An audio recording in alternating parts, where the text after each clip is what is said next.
Barbershop conversation, guys. Feel free, hit the subscribe button. Man, checks and balances. We 6 days away. 6 days away. And can't wait to share this with the world, man. In 6 days, we got a private screening this Sunday. I can't wait for y'all to see it. And Jamel Charlo, man, versus Castano. There's a lot of moving parts on Charlo's side and not a lot of moving parts on Castano's side. Some people don't see it as a big deal, but because I'm so conservative and pragmatic and A, B, C, D, and 1 + 1 = 2, I don't take risks. I don't fall for the scheme. If you give me $1,000, I'll give you $20,000 back. Nah, I don't live my life like that. And so, from a conservative approach, as I look at Castano and I look at Charlo's camp, very drastic, and it showed. I didn't watch the whole press conference, but I got enough of it. Uh, and I didn't watch the weigh-in. I just saw when Charlo and Castano weighed in. And Charlo got too many moving parts. Everybody's an Indian, no one's a chief. Both Charlos act like each other. I see Mrs. Charlo raising a stink. I see the dad raising a stink. I see Jamel Charlo with two head trainers. Uh, I didn't see him in Dallas in the footage with Earl Spence when he prepared for his fight and he fought April 16th. So that means he spent a lot of time in Houston with his other trainer and a little bit of overtraining. I don't care if you say I made the weight easy, and he probably did, but it's a little bit overtraining because your trainer would tell you, nah, man, let's just get to 153.8. We ain't got nothing to prove. You got 4 belts, he got one. They're coming to see you, right? Well, basically, no one's coming to see him, and that's a whole nother thing too. I saw an identity crisis uh, today. This ain't no pro-black way I'm taking this at all. But the man came out with an American flag. Lack of identity. Is this man Iron Man, Lions only, future of boxing? I think he's Iron Man. You got to have an identity. You can't bring out an American flag when you feel like you're being outnumbered. And if you were smart enough, you should have brought out a Texas flag, but you wasn't smart enough. I don't know who told you to bring out the American flag. No one has ever seen it because you basically turned your back on a little fan base that you had, because your fan base don't identify with you pulling out an American flag. The only fan base you have, Jamel, is the small fan base that you have in Texas. And I don't say small out of disrespect. I say it as a fact because you got booed by 40,000 Earl Spence fans. So even Earl Spence fans are tired of you. And there's a section of Earl Spence fans that don't want to be bothered with you. You know, they just think you're too much, and you're a direct contrast of who Earl Spence is. And I'm not pinning them against each other. I'm just talking about public profiles. Um, I wouldn't say it was classless. I didn't see a lot of classiness, lack of class. I saw a lot of too much busy. Everybody's doing everything. Like, who's the leader of the team? Like, no, no, no, no. Be still. It's okay. I gotta fight. Okay, we don't want to have a disturbance. We're already outnumbered 10-1.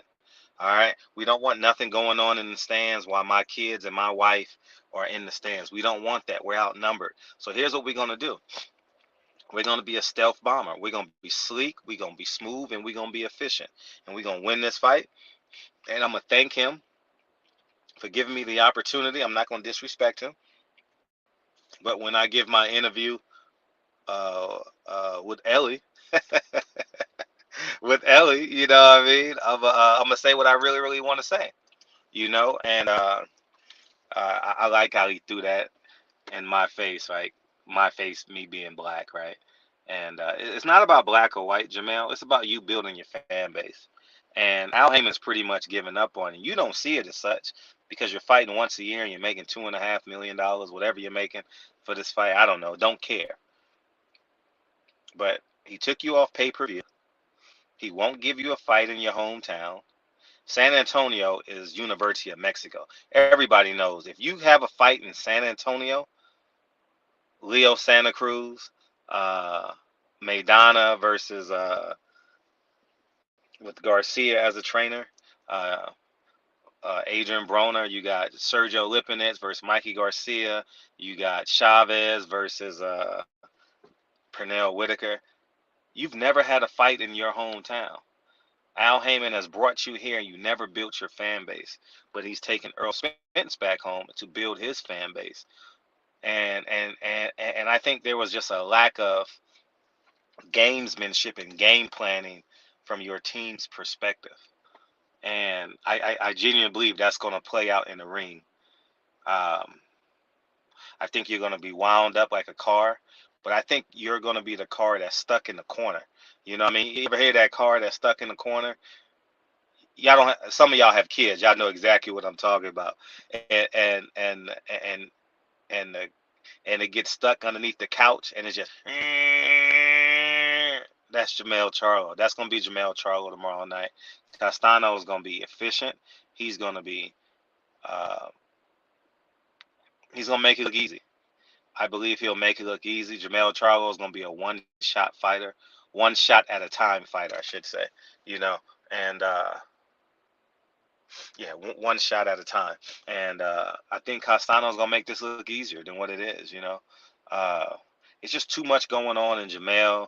He went from everything big in Texas to now USA, USA. I don't like that.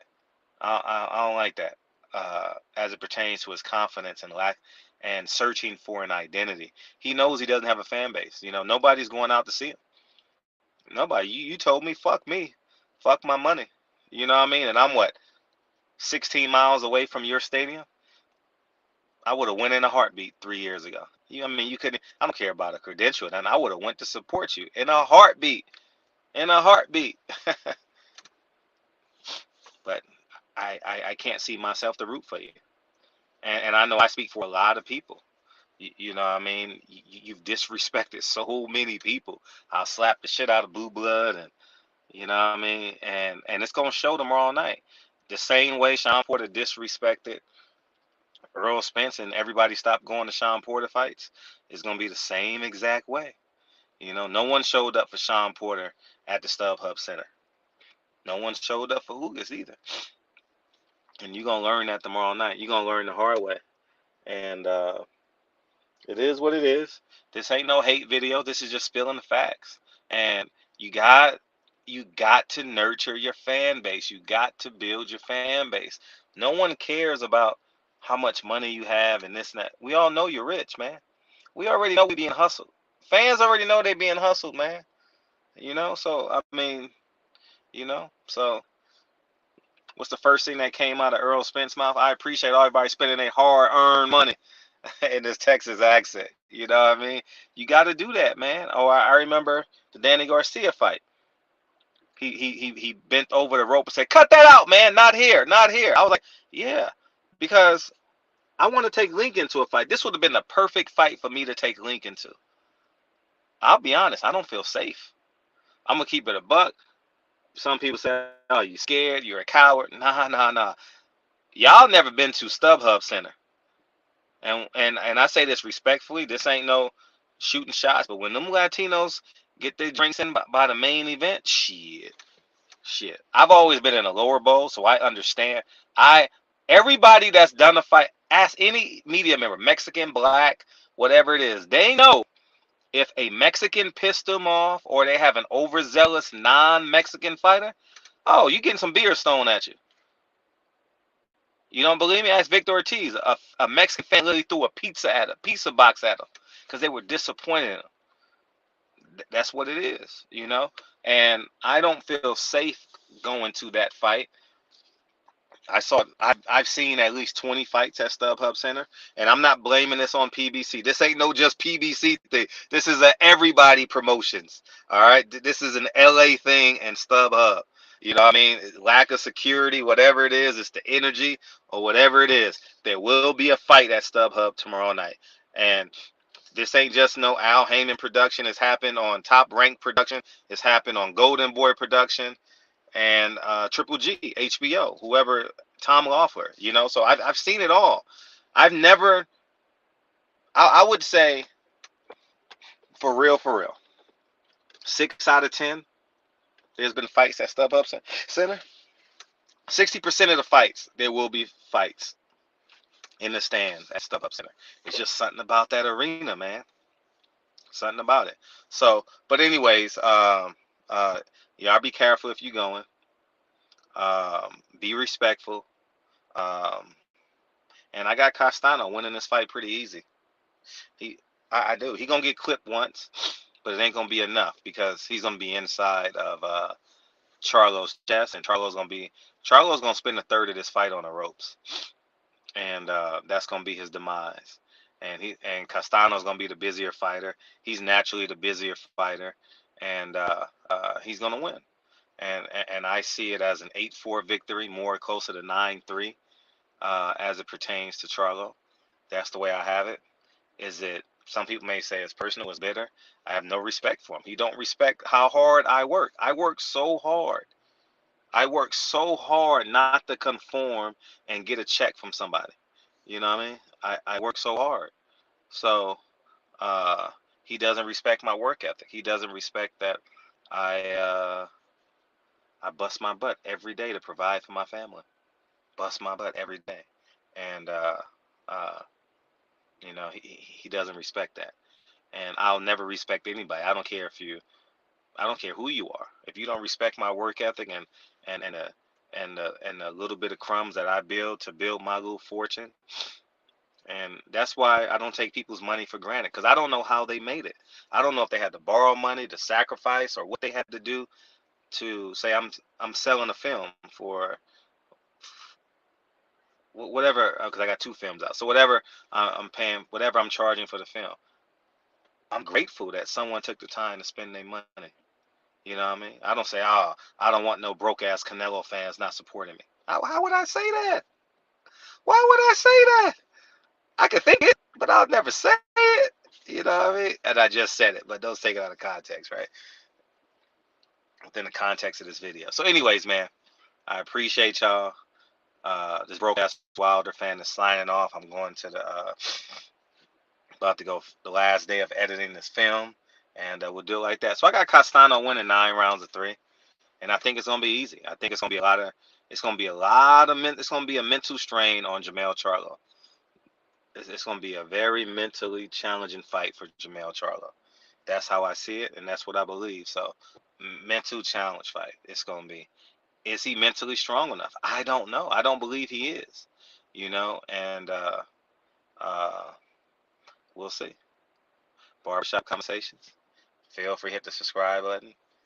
Yeah, and I'm not a fan of him either. You know what I mean? I'm not a fan. And I have a right not to be. I was a big fan of the Charlos, but the nigga disrespected my money, how hard I work. Man, come on, man. I can't get down like that. I can't put his last name before my last name. It's impossible. I'm just gonna be a broke ass Wilder fan that's staying home to watch Phoenix and Dallas Game 7. And guess what, Jamel? You fucked up because guess what your fans gonna do? They gonna watch the Dallas game tomorrow night. They not even gonna watch your fight. They gonna watch the Dallas Mavericks in Game 7, and you fighting for an undisputed title. Imagine that. Imagine what them ratings gonna do, and you gonna understand how far you need to go. So, anyways, call me a hater. I don't give a fuck. He wanted to kill a black man. He wanted to kill Wilder and let his friend do 20 years for it. You know what I mean? So that's where I'm at, man. So you hate me for talking, but you're not gonna hate the man for wanting to kill Deontay Wilder, right? Barbershop Conversations. Feel free to hit the subscribe button. Talk to y'all soon. Peace, man. Checks and balances. May 19th. Ironically, it's Jermell Charlo's birthday. Peace, y'all. And the great one, El Haj Malik El Shabazz, also known as Malcolm X, also known as Detroit Red, also known as Malcolm Little. It's 97th birthday this Thursday, and I can't wait because I'm. Anyways, barbershop conversation. I'll holla, guys. Peace.